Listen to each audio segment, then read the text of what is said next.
चलो, welcome to today's class. हम लोग कंटिन्यू करते हैं कल की डिस्कशन को अपनी finding out about fire. Kurnool caves की तरह अगर हम लोग देखें, ये सारी साइट्स मार्क कर ली कि कौन से स्टेट्स में है। हाँ, ये मार्क कर रहा था क्या कि कौन से स्टेट्स में आज के टाइम में देखने को मिलता है। ये जो कुर्नूल केव्स यहाँ पर जो आपको दिख रहे हैं ना, ये इसके बारे में, ठीक है, आंध्र प्रदेश, ठीक है। हाँ, अगर चाहो तो ये यहाँ पर साइड में लिख लो, आंध्र प्रदेश। याद रखना, कई लोग कंफ्यूज हो जाते हैं। अरुणाचल प्रदेश नॉर्थ ईस्ट का एक स्टेट होता है। आंध्र प्रदेश शॉर्ट में, वैसे हमें एपी लिखना भी नहीं चाहिए, लेकिन अब यहाँ पर मैंने लिख दिया मैंने। आंध्र प्रदेश सदर्न इंडिया का है, अरुणाचल नॉर्थ ईस्ट का होता है, ठीक है।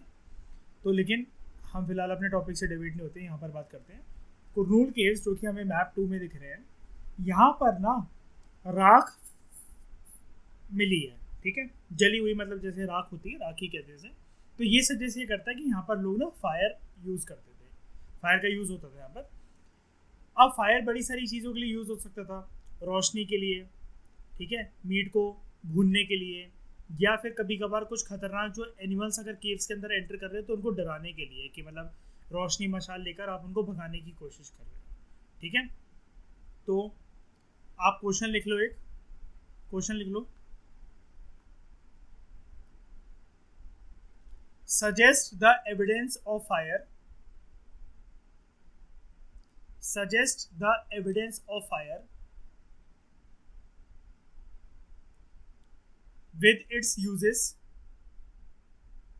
suggest the evidence of fire with its uses in prehistoric times, suggest the evidence of fire with its uses in prehistoric times। लिख लिया यहां तक। Use example of any one side, use example of any one side, किसी भी एक side का example use करना है, ठीक है। और ये एक बेकार सा क्वेश्चन पूछ रहा है कि आज के टाइम में हम लोग फायर का क्यों यूज करते हैं, छोड़ो इसे। अब यहाँ पर बात करते हैं, ये इसको एनसीईआरटी की औकात ही यही होती है कि ये छोटा सा इतना पार्ट देता है, यानी पेलियोलिथिक के 3 पार्ट्स, मीजोलिथिक, न्यूलिथिक, इसमें ये काफ़ी लंबी हिस्ट्री है, इसमें बड़े सारे हमें और भी टूल्स, अवशेष वगैरह देखने को मिलते हैं, लेकिन ये इतनी बॉक्स की बात कर रहा है। लेकिन अच्छी बात ये है कि ये हमारा बेस बना देगा, एक तरीके से ये हमारा बेस बना देगा, ठीक है, ये वाला बॉक्स। तो आर्कियोलॉजिस्ट जो है उन्होंने बड़े लंबे लंबे नाम दिए हैं, ये अलग अलग जिस एजेस को हम लोग स्टडी करते हैं प्री हिस्टोरिक टाइम्स में, सबसे अर्लीस्ट पीरियड जो हमें देखने को मिलता है दैट इज पेलियोलिथिक। अब जैसे कि मैंने बताया था, प्रिया आपको भी ये वाली चीज़ पता होगी कि हिस्ट्री एंशंट की जो प्री हिस्टोरिक हिस्ट्री होती है, पेलियोलिथिक, मीजोलिथिक और न्यूलिथिक, ये यूपीएससी में तो कोई मायने नहीं रखती, ये वाली बात तो सबको पता है। लेकिन प्रिया आपको एक चीज़ पता होगा, अगर थोड़ी बहुत यूपीपीएससी की तैयारी करिए, यही वाली एज से भर भर कर क्वेश्चन आते हैं ना, कि पल्लावरम हैंड एक्स सबसे पहला टूल था कि नहीं था, उसका तो बल्कि इतना एक्सट्रीम में चला जाता है कि वो ये तक पूछ देता है 10,000 से लेकर 8,000 बीसी तक, 8 से लेकर 6,000 तक आता है। प्रिया ऐसा क्वेश्चन कि नहीं आता, बताओ। तो यहाँ पर भर भर के क्वेश्चंस आते हैं, इसलिए हमारा टारगेट तो सब कुछ ही है, तो इसलिए हम इसको अच्छे से कवर करेंगे। और हम तो हिस्ट्री को, मैंने पहले बताया, मैं एक प्रॉमिस करता हूँ तुम्हें, बिना डेट की पूरे का पूरा हिस्ट्री याद करवा दूंगा मैं तुम्हें, कहानी की फॉर्म में। कहानी से ही कवर हो पाती है हिस्ट्री, वरना हिस्ट्री ना कई लोग पढ़ते ही नहीं, आर्ट एंड कल्चर हिस्ट्री वगैरह रट्टे मारते हैं उसके, उनको बोरिंग लगती है। बोरिंग इसलिए लगती है, कोई डिटेल में कहानी पढ़ाता ही नहीं है। हिस्ट्री की हम लोग जिस्ट ढूंढने की कोशिश करते हैं, जबकि सबसे ज्यादा यूपीएससी यही चाहता है कि आप सबसे ज्यादा टाइम यही इन्वेस्ट कर आओ, रिटर्न ऑन इन्वेस्टमेंट बहुत अच्छा मिलेगा। 10 में से 7 क्वेश्चन कर पाओगे जो कि बाकी लोग नहीं कर पाएंगे, और 14 नंबर की लीड ले लोगे, ठीक है। तो पेलियोलिथिक एज सबसे अर्ली स्टेज है। पेलियोलिथिक वर्ड 2 ग्रीक शब्दों से मिलकर बना है, पेलियो जिसका मतलब होता है पुराना, और लिथोस जिसका मतलब होता है स्टोन। इसका मतलब पुराने पत्थर, इसका मतलब ओल्ड स्टोन एज, ये होता है इसका मतलब। पेलियो पुराना, लिथिक स्टोन, और एज तो है ही, तो पेलियोलिथिक एज मतलब ओल्ड स्टोन एज। तो पेलियोलिथिक जो वो है, the name points out to the importance of finding of stone tools. इस एज में बेसिकली हमें ये पता लगा इंसान को कि बड़े बड़े जो चट्टाने उनसे टूट कर जो पत्थर इनको मिले, क्या उनका कुछ यूज करके हम लोग अपने यूज में डेली का कुछ डेली लाइफस्टाइल बिताने के लिए क्या उन स्टोन से बनाकर यूज कर क्या कुछ टूल्स बना सकते हैं जिससे हम हंट कर सकें, ग्राउंड को डिग कर सकें या कपड़े स्टिच कर सकें। कल हमने ये सारी चीजें पढ़ी थी, ठीक है। तो palaeolithic period time period stretch कब से लेकर कब तक होता है? पेलियोलिथिक टाइम पीरियड स्ट्रेच होता है 2 मिलियन ईयर्स एगो से पहले से लेकर 12,000 ईयर्स एगो पहले तक। अब कई लोगों को डाउट रह सकता है कि यार ये ऐसे क्यों चल रहा है, हम लोग इसे आगे ऐसा क्यों नहीं बोल रहे हैं 12K से लेकर 2 मिलियन। यार देखो, जब भी ये कोई चीज की बात हो रही है ना एंशिएंट हिस्ट्री में, तो वो बीसी की बात होती है। एंड आई थिंक आप लोग सारे लोग ये वाली चीज जानते हो। अगर किसी को भी डाउट है तो मुझे यहीं रोक देना जो मैं बोलने जा रहा हूँ, कि अगर यहाँ पर 2000 साल चल रहा है ना, तो यहाँ पर कमी होगा, यहाँ पर 1900 होगा आने वाले टाइम में, फिर 1800 होगा, फिर 1700 होगा, फिर 1600 होगा, ऐसे करके चलता है बीसी। इसमें किसी को कोई डाउट तो नहीं है। और एक पॉइंट आता है जब ये 0 हो जाता है, और फिर ये 1 2 3 4 5 6, जैसे 6 में बुद्धा थे, सॉरी वो तो बीसी था, 6 AD में टाइम पीरियड अलग। मॉडर्न इंडियन हिस्ट्री की मतलब मॉडर्न इंडियन हिस्ट्री पर्टिकुलर नहीं कह सकते, मॉडर्न टाइम पीरियड कह लो, सिरका कह लो, सीई कह लो। और आज के टाइम में मैंने एक बात बताई थी ना शुरू में आपको, 2022 हम लोग क्या है, बीसी बोलूंगा या एडी बोलूंगा, बताओ क्या बोलूंगा? एडी बोलूंगा, या फिर कॉमन एरा भी बोल सकते हैं इसको, कॉमन एरा। तो इसमें किसी को कोई डाउट तो नहीं है? किसी को ये समझना है कि बीसी उल्टा चलकर क्यों चला आता है? बताओ। हिस्टोरियंस का एक रेफरेंस है टाइम पीरियड देने के लिए हमारे, मतलब बिल्कुल भी आप ऐसा समझ जाओ कि रिलेटेड है ही नहीं, मतलब हमारे किसी भी एग्जाम से।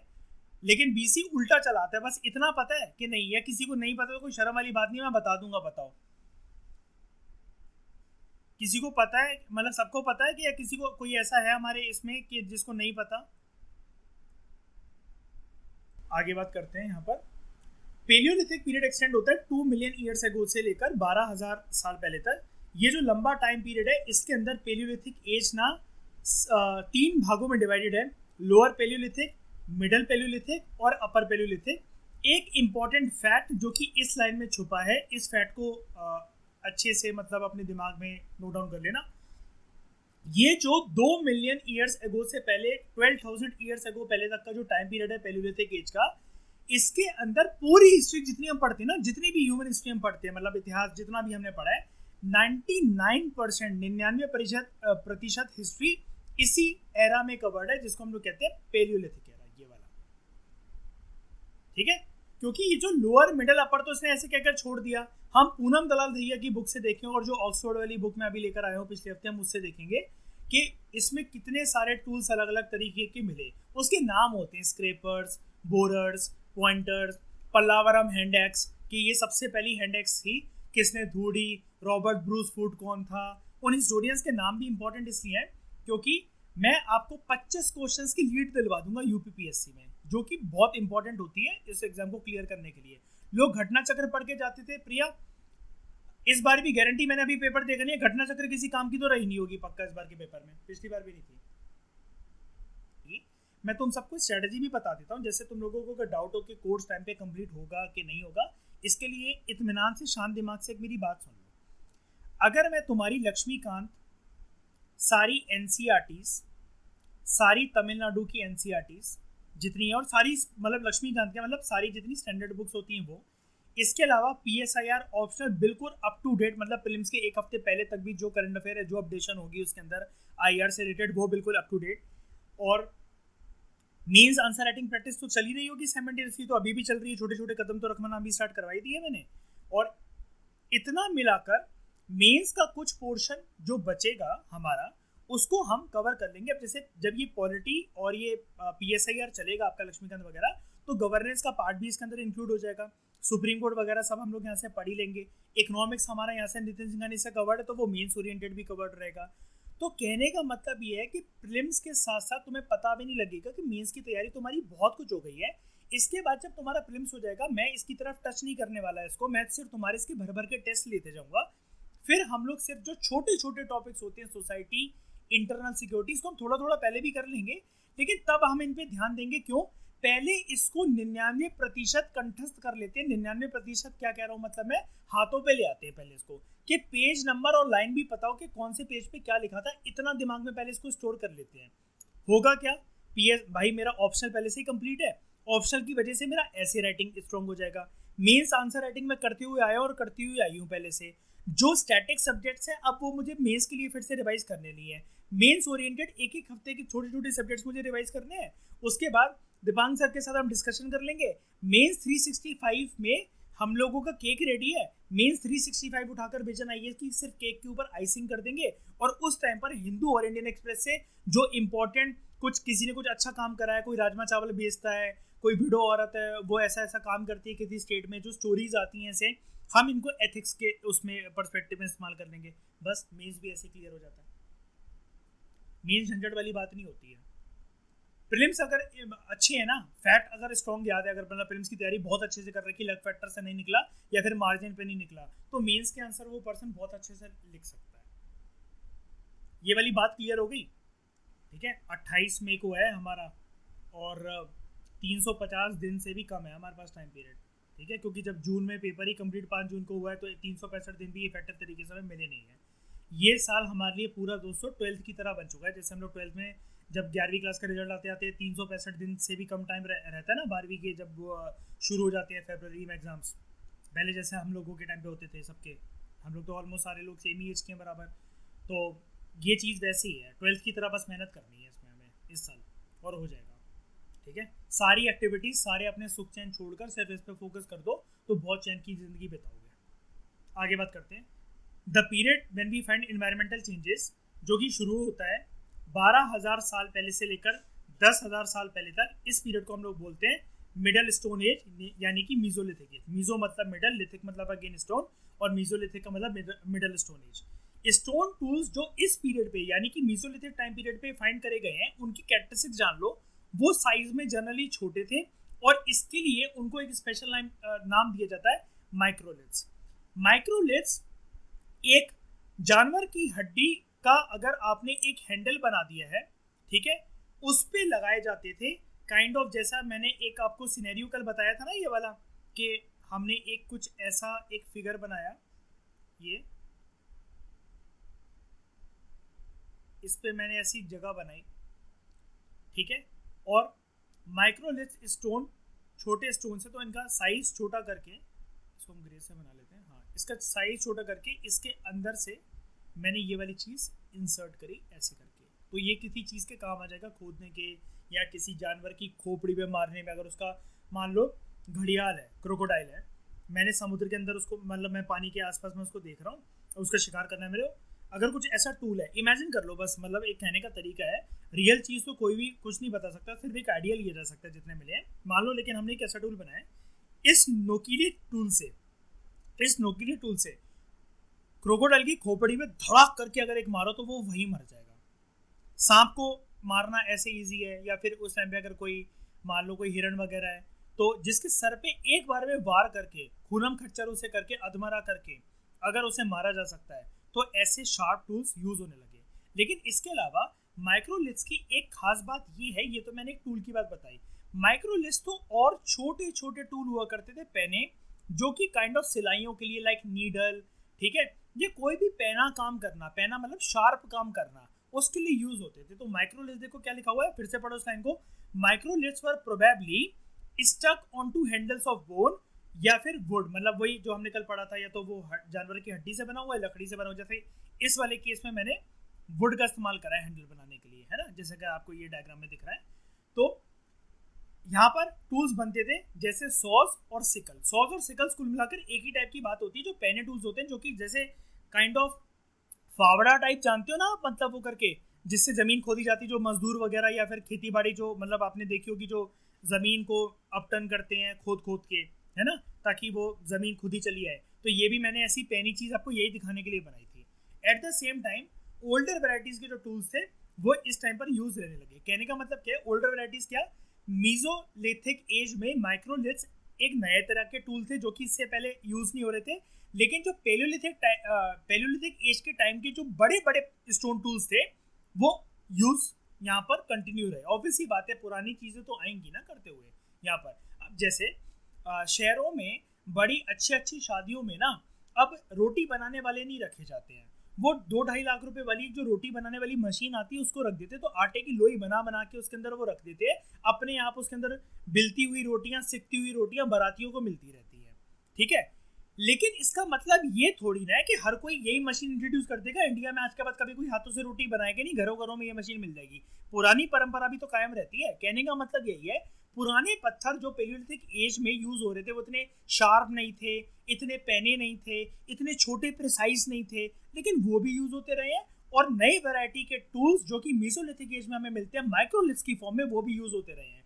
एक बात बताना चाहता हूं, पेलियोलिथिक से लेकर मीजोलिथिक तक और मीजोलिथिक से लेकर नियोलिथिक तक, बस आप ऐसा समझ जाना कि कुछ पत्थर ऐसा था पेलियोलिथिक में, ऊबड़ खाबड़ बड़ा सा, जो कि उठाने में 3-4 आदमी उठा कर किसी जानवर को मार रहे हैं, लग गया तो लग गया, या फिर वो पैना नहीं है, शार्प नहीं है। यहाँ पर थोड़ा सा इंसान ने उसको रिफाइंड करा, छोटे छोटे उसको घिस घिस कर वो बनाया, और यहाँ पर रिफाइंड भी करा एज वेल एज उनके अंदर चमक भी थी, वो पॉलिश थे अच्छी तरीके से। मतलब क्या है, मतलब वही वाली बात है ना, जमाना आगे बढ़ता चला गया तो मतलब इंसान का दिमाग और ज्यादा रिफाइन होता चला गया, चीजों को उसने और रिफाइन करा। यहाँ पर चीज के टूल्स हैं यहाँ पर, तो इंसान ने अपनी सहूलियत के लिए टूल्स के जो मतलब जो स्टोन टूल्स थे उनके अंदर रिफाइननेस ला लाकर, जैसे जैसे एरा आगे बढ़ा, जमाना आगे बढ़ता चला गया, साल आगे बढ़ते चले गए, वैसे वैसे उनकी टूल्स बनाने की प्रक्रिया में फाइननेस आती चली गई, स्किल्स आती चली गई। ये वाली बात मैं इतनी डिटेल में इसलिए बता रहा हूँ क्योंकि इसके बाद जब हम स्टैंडर्ड मतलब थोड़ा बढ़ती हुई लेवल से जब हम इस एज को करेंगे, अभी तमिलनाडु और पूरम दलाल दहिया और ऑक्सफोर्ड वाली इंडियन हिस्ट्री की बुक, तो आपको दिक्कत नहीं आएगी। फिर सिर्फ आपको मेरे को टूल्स के नाम दिखाने पड़ेंगे कि कौन सा टूल कौन सी साइड से डिस्कवर हुआ है और कौन सी हिस्टोरियन ने उसको डिस्कवर करा है। वहां पर पूरा बहुत अच्छी तरीके से टेबल दे रखा है। ठीक है, तो at the same time older varieties of tools use में थे। नेक्स्ट स्टेज जो शुरू होती है वो 10,000 साल मतलब यही जैसे आप 2 मिलियन टू 12,000, 12,000 टू 10,000, अभी 10,000 के बाद जितनी भी जो एज थी उसको हम लोग कहते हैं नियोलिथिक एज। ठीक है, और यहाँ पर इसका क्या मतलब होता है क्या नहीं होता वो सब छोड़ दो, अभी बस तमिलनाडु का वेट कर लो, इस चैप्टर के बाद सारी चीज़ें वहाँ पर क्लियर हो जाएंगी।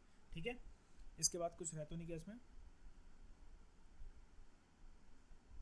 हाँ, वो कह रहे हैं कि कभी कभार ना कुछ कुछ साइट्स ऐसी हैं कि हिस्टोरियंस उसके लिए ना आज के टाइम में जो उन जगहों का, उन शहरों का, उन गाँव का जो नाम है वही यूज़ करते हैं हम लोग पास की उन जगहों के लिए, बिकॉज हमारे पास एविडेंसेस नहीं है कि उनको पहले कहते क्या थे। जैसा कि कल मैंने मैप में देखा ब्रह्मगिरी के बारे में मैंने आपको बताया, तो ब्रह्मगिरी हिल्स आज भी उनको बोलते हैं, उनका कोई नया नाम नहीं है।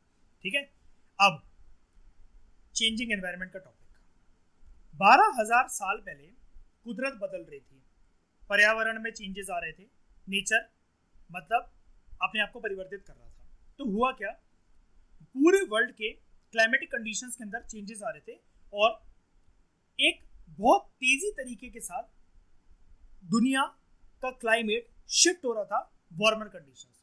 तो देखो एक बात मैं तुम लोगों को बता देता हूँ, जैसे आज के टाइम में हम लोग कहते हैं कि अर्थ ना वार्म होता चला जा रहा है बाय इतने इतने डिग्री सेल्सियस और वो करके, जिसको हम लोग आम भाषा में अखबारों में पढ़ लेते हैं ग्लोबल वार्मिंग। ठीक है, अब यहाँ पर ग्लोबल वार्मिंग के साथ साथ अर्थ के गर्म होने के पीछे पता है क्या है रीजन, हमारी वार्म एज भी चल रही है। इससे पहले ना आइस एज थी और ये साइकिल कंटिन्यू होती रहती है। एक और चीज, कॉन्टिनेंट्स मूव होते रहते हैं, ये भी आपको पता है, नहीं पता किसी को तो एक इंटरेस्टिंग बात सुन लो, कॉन्टिनेंट्स भी ना जैसे कोई भी कॉन्टिनेंट है मान लो, वो भी अपने मतलब टाइम पीरियड के हिसाब से मतलब वो मूव करते रहते हैं और ये अर्थ कॉन्टिन्यूसली मूव कर रहा है।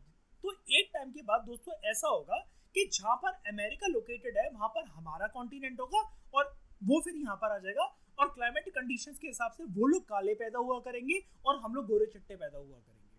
और सन भी, कशिश याद है ना ये वाली चीज तमिलनाडु से, सन भी कुछ सालों का रह गया है, सन ब्लास्ट होने वाला है कुछ बिलियन सालों में, और वो उसका ब्लास्ट जो होगा ना वो पूरे सोलर सिस्टम के सारे प्लैनेट्स को निगल जाएगा, खा जाएगा। इसलिए दुनिया क्या हमारे लिए तो दुनिया अर्थ ही है ना हमारी, तो ये खत्म होने वाली है। ठीक है, और सन भी उसमें लिखा हुआ है, उसमें रीजंस भी बता रखे, मैं तुम्हें पढ़ाऊंगा, अभी यहाँ पर सारी चीजें नहीं बता रहा। तो वो ये भी खत्म होने वाला है, ठीक है। सन भी मतलब खत्म हो जाएगा एक दिन। और सन की आउटर जो फ्लेयर्स होती है, सन की आउटर लेयर को क्या कहते हैं? वेरी गुड, है ना, कोरोना। अच्छा, एक बात मैं कनेक्टेड चीज आपको एक और चीज बताऊंगा। जैनिज्म का वो संलेखना वगैरह तो आपको याद हो गई। जैसे कोविड के टाइम पे ना सबसे ज्यादा हम लोगों ने क्या यूज करा? मास्क, है ना। कोविड के टाइम पे सबसे ज्यादा हम लोगों ने मास्क यूज करा। जैन लोग मास्क पहनते हैं, ठीक है। उनके मास्क का एक नाम होता है। मजेदार बात, किसी बुक में नहीं दे रखा, और कल को ये क्वेश्चन आ गया, कहने को इंस्टीट्यूट वाले क्या करेंगे, यार UPSC went beyond it's standard limits, उसने मास्क सब लोग लगा रहे थे 2 साल से 3 साल से, उसने मास्क के बारे में क्वेश्चन पूछ लिया, वो भी जैनिज्म से रिलेट करके, सीधा इंटरकनेक्टेडनेस ऑफ यूपीएससी। उनको बोलो ये बकलोल बातें हटाओ, सोर्स बताओ कि कहाँ से आया है। ये 6 क्लास की तमिलनाडु की आपको एनसीईआरटी में मिल जाएगा, एक बॉक्स में बनाकर दे रखा है कि जैन जो मास्क यूज़ करते हैं उसका नाम यही होता है। बस पढ़ा दूंगा मैं अभी थोड़े दिन में, मतलब जैसे हम वो उस चैप्टर में पहुंचेंगे। और अगर कल की क्लास तक मुझे कोई उसका नाम बता पाए तो मुझे बता देना, ठीक है। 2 चीज़ें होती है, हाँ वही पहनते हैं, लेकिन मैं वही कह रहा हूँ कि वो बोल देगा कि मास्क जो जैनिज्म में यूज होता है उसको क्या कहते हैं। मतलब मैं कह रहा हूँ इंस्टीट्यूट वाले अपने ऐसे तिगड़म लेके स्टार्ट हो जाएंगे अपने धंधे को बढ़ाने के लिए कि मास्क चल रहा था 2 साल से, उसने कनेक्ट करके पूछ लिया जैनिज्म से, है ना। तो ये सब चीज़ें नॉनसेंस होती हैं, कहीं ना कहीं वो चीज़ें दे रखी हैं। मैं आपको एक इंटरेस्टिंग चीज़ बताता हूँ। 2018 में ना यूपीएससी में बैरन आइलैंड के ऊपर एक क्वेश्चन आया था, अगर आपको पता हो तो, कि only volcanic place in India, जहाँ पर अंडमान निकोबार में, जहाँ पर आज भी वॉल्केनो निकलता है। अब वो मुझे पता है कि जब मैं एग्ज़ाम, वो 3 जून को था उस साल एग्ज़ाम, और कुछ मई 17 या 18 को जब मैं हिंदू के नोट्स बना रहा था, तब उसमें साइड में वो चीज़ दे रखी थी, बैरन आइलैंड के ऊपर एक आर्टिकल आया था, और जो इनशॉट्स की ऐप मैंने डाउनलोड कर रखी थी वहाँ पर भी एक नोटिफिकेशन आई थी। मुझे तो वहाँ से याद रह गया था। कुछ सालों बाद जब मैंने तमिलनाडु की एनसीईआरटी में उस चीज़ को देखा, कशिश याद है ना, थोड़ी दिन पहले आप रिवाइज कर रहे थे तब आपने वो देखा था, है ना। दिवजोत आप भी थे, मैंने आपको 2018 का वो क्वेश्चन बताया था, वो वाला मैंने, है ना, कुछ दिनों पहले की बात है जब हम रिवाइज कर रहे थे उसको। तो ये एक बॉक्स बनाकर दे रखा है ना पूरा कि बैरन आइलैंड यहाँ लोकेटेड है, और इधर इतने सालों में वॉल्केनो यहाँ पर आया है, लास्ट टाइम यहाँ पर आया था, और लास्ट उससे पहले 2017 में फटा था, और 2018 में भी एक छोटा सा माइनर हैपनिंग हुई थी। तो वो चीज़ यहाँ पर दे रखी। तो मतलब मैं इसलिए तो मैं तुम्हें बार बार कहता रहता हूँ, करंट अफेयर की कोई औकात नहीं रहती। करंट अफेयर तुमसे कुछ मिस हो भी गया है, और मजाक की बात ये थी कि जब मैगजीन निकली इनसाइट्स की और विजन की, मैंने क्रॉस चेक करा तो वो नहीं दे रखा था वहाँ पे, मतलब वो बैरन आइलैंड का मतलब वो टॉपिक नहीं दे रखा था। और चालाकपन इतना कि जैसे ही वो चीज़ प्रीलिम्स ओवर हो गई, इन्होंने अपने जो डेली 25-25 क्वेश्चन की क्विज डालता है ना इनसाइड, उसके अंदर अपडेटेड करके दे दिया, जबकि मैं तो सारे क्वेश्चंस को फॉलो कर रहा था। इसलिए मैं रिलाई नहीं करता मैं इनसाइट्स वगैरह पे। जो इनसाइट्स को रिलाई करता है करंट अफेयर वगैरह के लिए, बहुत वो करंट अफेयर ही करता रह जाता है, उसका प्रीलिम्स नहीं होता। बुरा मत मानना, करते हुए आया तो मैं इससे तुम्हें बचने के लिए कह रहा हूँ। ज़रूरी नहीं है जो बुक हमें कवर से बहुत सुंदर लग रही है देखने को, उसके अंदर कंटेंट भी बहुत अच्छा होगा, ऐसा नहीं होता है, ठीक है। तो इसलिए स्टैटिक पे अपना 90% फोकस रखो। करंट 1 साल का करके जाएंगे हम लोग, फंसा उससे तो ठीक है, नहीं फंसा तो कोई टेंशन वाली बात नहीं, हमें स्टैटिक निकलवा देगा। मूर्ख लोग तो करंट अफेयर ही पढ़ते रह जाएंगे ना, क्योंकि पूरे साल। तो बड़े सारे एरियाज में इसकी वजह से जब वार्म कंडीशंस आई तो ग्रासलैंड डेवलप हो गए। ध्यान से समझना है, पूरी एक साइकिल है कि अब ये वाला पैराग्राफ ऐसी फालतू पैराग्राफ नहीं है, यहाँ से इतिहास चेंज होना शुरू हुआ था। बहुत कहते हैं ना लैंडमार्क एरा, कुछ जैसे वो कि यहाँ से मानव सभ्यता बदल गई, ये ऐसे बदल गई, गर्मी जैसे ही आती है प्लेनेट अर्थ पर, वार्म एज आती है, बड़े सारे एरियाज में ग्रासलैंड्स आना शुरू हो गए। अब भाई साहब ये ग्रासलैंड्स क्या होते हैं, नाम से ही पता लग रहा है ना। अभी लेमन भाषा में सिर्फ इतना समझ जाओ, ग्रासलैंड्स मतलब जहाँ पर घासें वगैरह वो उगती हैं, लंबी लंबी, बड़ी बड़ी, छोटी छोटी, जनरली लंबी, ठीक है। सॉफ्ट लैंड्स होते हैं जनरली। ये ज्योग्राफी में पढ़ा दूंगा, अभी के लिए सिर्फ इतना समझ जाओ, क्योंकि ग्रासलैंड का फिनोमेना एक अलग होता है, इसको अभी के लिए सिर्फ ऐसा समझो घास के मैदान, बस, ठीक है। इसकी वजह से हुआ क्या, जब ये घास के मैदान डेवलप हुए तो जो जानवर जो घास के ऊपर रिलाई करते हैं, डियर, एंटीलोप, गोट, शीप, अलग अलग तरह की कैटल, जो वो सारे एनिमल जो कि ग्रास जिनका सर्वाइवल था, वो डेवलप होना शुरू हो गए, तेजी से उनकी तादाद बढ़ना शुरू हो गई। अब जब तेजी से ऐसे जानवरों की तादाद बढ़ना शुरू हो गई तो इंसान ने देखा इनमें से कुछ एनिमल्स ऐसे हैं जिनकी बॉडी को हम लोग यूज कर सकते हैं या तो कपड़े बनाने के लिए, इनके मांस को यूज कर सकते हैं खाने के लिए, या इनकी बॉडी के अंदर से लिक्विड मिल्क जिसको कहते हैं वो कंज्यूम कर सकते हैं। तो ऐसा करते हैं, इनमें से कुछ एनिमल्स को घर ले चलते हैं, इनको मतलब इनके जो बच्चे होंगे उनको पालेंगे, एनिमल रेयरिंग करेंगे, एनिमल हस्बेंड्री करेंगे, ये हमें चीजें भी देते रहेंगे और कल को कुछ भी हमारे पास नहीं रहा तो हम इनको मार के खा भी सकते हैं। अब ये इंसान ने करा कैसे, कैसे कर पाया, मतलब ये इतना मतलब कहने का तरीका है कि इतना जज्बा ला कहाँ से पाया, जब उसने देखा कि ऐसे जानवर यार आजकल हर जगह मिलने लगे हैं। यहाँ कल मैं शिकार करने गया था, वहां भी बहुत सारे भर भर के थे, वहां गया था उस जंगल में तो वहां भी भर भर कर थे। तो क्यों ना इनको बार बार शिकार करने से बढ़िया है कि कुछ कुछ को पाल लो अपने पास, दूध वगैरह का इंतजाम होता रहेगा और बाकी जंगल वगैरह में जो उनके वो मिलते रहेंगे इनको मार के खा जाएंगे, या कुछ को पाल लेते, जब मार के खाना होगा, जब इनसे काम भर जाएगा या फिर किसी सीजन के अंदर किसी फॉरेस्ट के अंदर बिल्कुल ही पॉपुलेशन वाइप आउट होती जा रही है, तब हम इनको मार के खा जाएंगे। तो जो लोग एनिमल को hunt, those who hunted these animals, अब वो उनको उनके पैटर्न को फॉलो करने लग गए। उन्होंने जाना कि इन एनिमल्स की फूड हैबिट्स क्या है, इनका ब्रीडिंग सीजन क्या है। तो अब इन्होंने देखा कि भाई अंधाधुंध ऐसे शिकार करना ठीक नहीं है, रुक जाओ। आराम से इन्होंने कमेटी बनाई अपनी। इन्होंने कहा यार जब भी जंगलों में जाए तुमने एक पैटर्न नोट करा है, वो जो घास के मैदान है ना यहाँ से 2 किलोमीटर दूर, हम कल वहां पर गए थे पानी लेने नदी के बगल में से और कुछ बेर वगैरह फल वगैरह तोड़ने, तो वो हिरण और उसके बच्चे और उसका पूरा परिवार वो घास के मैदान में घास वगैरह चर रहे थे, कुछ गाय भैंस वगैरह भी उनके साथ थी। तो तुम लोग उनको मार मार के खा जाते हो, तो वो बच्चे कैसे पैदा करेंगे? तुम लोग उनको टाइम तो दो सेक्स करने का ताकि वो बच्चे पैदा कर सके। अब इंसानों को ये लगा यार हमें ना मेल फीमेल जानवरों की ना जरूरत है ताकि हम लोग इनका सेक्स करवा सके, ब्रीडिंग करवा सके, इनके बच्चे पैदा हो। तो हम जब इनके बच्चे पैदा होंगे थोड़े से बड़े होंगे और पुराने वाले अगर किसी काम के नहीं रहे उनको मार के हम खा जाएंगे, या अगर वो दूध दे रही है भैंस बढ़िया चीज है, वो शीप अगर वूल दे रही है बढ़िया चीज है। तो इन्होंने बोला जानवरों की थोड़ी बहुत दोस्तों यार इज्जत करना शुरू कर देते हैं, इनको यार मारते नहीं है इतना अंधाधुंध वो करके, क्योंकि इनकी बॉडी से कुछ ना कुछ हमें मिलने लग जाएगा जो हमारा पेट भरने लग जाएगा। अब यहाँ पर वो डिबेट तो में याद आ रही है वेजिटेरियन और नॉन वेजिटेरियनिज्म की, इसलिए कुछ लोग ना मतलब कहने का मतलब है वो संतुष्ट होने लगे कि रोज भाई मांस नहीं खाना, मुझे मेरे लूज मोशन हो जाते हैं, मेरे को पेट दर्द हो जाता है, अब मैं कभी कभार दूध वगैरह और इन सब पे मैं रिलाई कर सकता हूँ। और इनको मार के अगर खा गया तो भाई एक जंगली भैंसा मुश्किल से मिलता है हफ्ते में, सड़ सड़ के उसका गला हुआ बदबूदार मांस रोस्ट कर करके भी खा लिया तो यार दूसरा भैंसा नहीं मिल पाता, ढूंढना बहुत मुश्किल होता है। इसलिए मेल फीमेल को लेकर आओ, इनकी ब्रीडिंग करवाओ, ब्रीडिंग सीजन्स के बारे में पता लगाओ, ठीक है। और इन्होंने देखा यार घासें वगैरह जो उधर उगी हुई है ना, अब एक काम करते हैं हम इनको इन घास वगैरह को पास ले आते हैं। अब होगा क्या, इन लोगों ने ना एनिमल से दोस्ती करना स्टार्ट करेंगे और उसी के बाद ये कंसेप्ट यहाँ पर इमर्ज होकर आता है एनिमल हर्डिंग। वैसे तो आपने फर्स्ट चैप्टर के अंदर भी सुना था, लेकिन यहाँ पर ये लार्ज स्केल में बन जाएगा एनिमल हर्डिंग या फिर एनिमल हस्बेंड्री।